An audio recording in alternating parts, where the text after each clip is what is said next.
people who were interested in the banjo knew more about its rich heritage. The people that made them, the really good people, were amazingly talented. Being a professional artist, I look at someone like Consalvi, the great Fairbanks engraver, and go, by God, that guy he really had it, you know? He just had it. He understood it. What a hand. I'm a traditional banjo maker, but I like to give things my own sort of twist.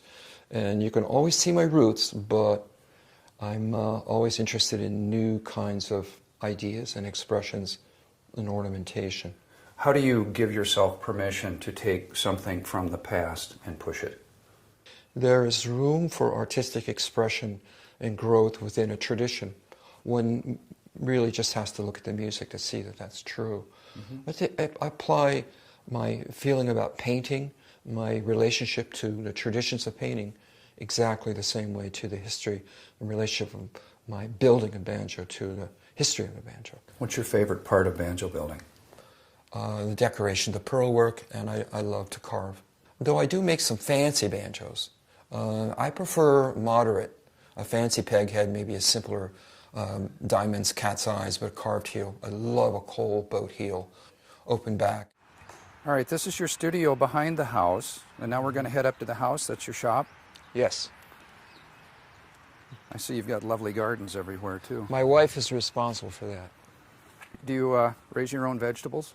We do a lot of that.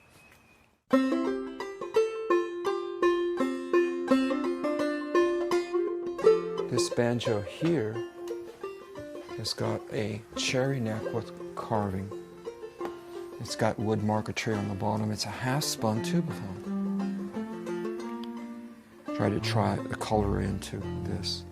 This cherry is such a wonderful wood to carve. And that's another version of the coal boat heel with a kind of classic carving.